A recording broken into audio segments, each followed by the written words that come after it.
সম্মানিত দর্শকবৃন্দ, আসসালামু আলাইকুম রহমতুল্লাহ। আপনারা যারা নানা রকমের সবজি চাষবাস করে থাকেন তাদের জন্য আজকের ভিডিওটা অনেক অনেক গুরুত্বপূর্ণ।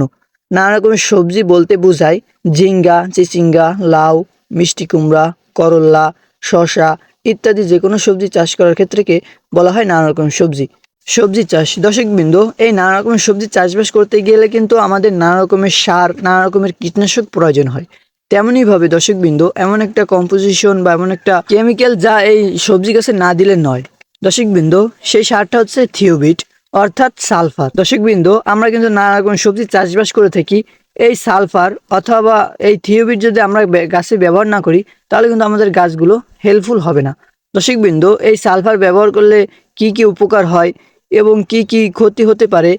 দর্শকবৃন্দ, এই সালফার কিন্তু গাছে দুই নিয়মে ব্যবহার করা যায়। একটি পদ্ধতি হচ্ছে এই সালফার কিন্তু গাছের গোড়ায় ব্যবহার করা যায় এবং এই সালফার কিন্তু স্প্রে করে ব্যবহার করা যায়। প্রথমে আপনাদের গাছের গোড়ায় ব্যবহার করার নিয়ম বলতেছি। দর্শকবৃন্দ, গাছ থেকে 4 আঙ্গুল বা 1 ইঞ্চি বা 2 ইঞ্চি দূর থেকে আপনারা প্রথমে গাছের গোড়ার মাটিগুলো ঝুরঝুরি করে নেবেন।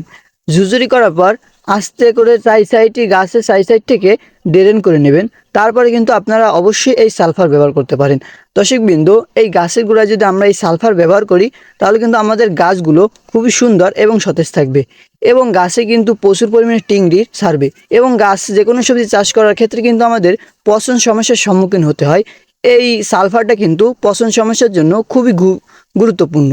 আপনারা যদি এই সালফার নিয়মিত ব্যবহার করেন তাহলে কিন্তু আপনার গাছে পচন সমস্যাটা লক্ষ্য করা যাবে না এবং এই সালফার যদি ব্যবহার করা হয় তাহলে কিন্তু গাছে প্রচুর পরিমাণে টিংড়ি, শাখা পোশাকা ছাড়ে এবং শাখা পোশাকা কিন্তু খুবই দ্রুত বৃদ্ধি হয় এবং গাছে যদি ফলন্ত গাছে যদি দেওয়া হয় তাহলে কিন্তু ফলগুলো খুবই সুন্দরভাবে বৃদ্ধি হতে থাকে। দর্শকবৃন্দ, এটা আপনাদের সিদ্ধান্ত।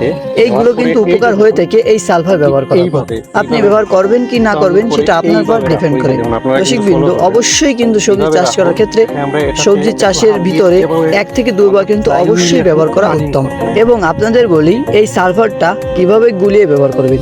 দর্শকবৃন্দ, এই গাছের গোড়ায় ব্যবহার করবেন হচ্ছে 15 থেকে 15 গ্রামও ব্যবহার করতে পারেন এবং 20 গ্রামও ব্যবহার করতে পারেন।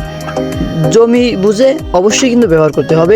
উর্বরতা যদি বেশি হয়ে থাকে তাহলে 15 গ্রাম ব্যবহার করলে হবে এবং মাটির উর্বরতা যদি একটু কম হয়ে থাকে তাহলে 20 গ্রাম ব্যবহার করতে পারেন। দর্শকবৃন্দ, এখন বলি আপনারা স্প্রে করবেন কিভাবে। প্রতি লিটার পানিতে 5 থেকে 7 গ্রাম হারে ব্যবহার করে আপনারা অবশ্যই গাছে স্প্রে করবেন। গাছে স্প্রে করলে পাতায় যে পচন সমস্যার সম্মুখীন হয়ে থাকেন সেই সমস্যা কিন্তু লক্ষ্য করা যাবে না এবং মাকড়নাশকের যে সমস্যাটার সম্মুখীন হতে হয় সেই সমস্যাটাই কিন্তু পড়তে হবে না। এবং দর্শকবৃন্দ, এই গাছের গোড়ায় ব্যবহার করার পরও কিন্তু সালফারের ঘাটতি হয়ে থাকতে পারে, যার কারণে যদি স্প্রে করে থাকেন তাহলে কিন্তু সম্পূর্ণভাবে ঘাটতি পূর্ণ হয়ে যাবে। অর্থাৎ গাছ পাতাগুলো সুন্দর এবং সতেজ এবং আরও কার্যকারী ক্ষমতা। দর্শকবৃন্দ, আমরা যদি গাছের গোড়ায় ব্যবহার করি এবং যদি আবার স্প্রে করে ব্যবহার করি তাহলে কিন্তু আমরা দুই দিক থেকে কিন্তু গাছে খাদ্য উৎপাদন করতে পারবে এবং গাছগুলো খুবই দ্রুত বৃদ্ধি হবে এবং ফল যদি গাছে থাকে সেই ফলগুলো দ্রুত বৃদ্ধি হবে। দর্শকবৃন্দ, আপনারা চাইলে ব্যবহার করতে পারেন।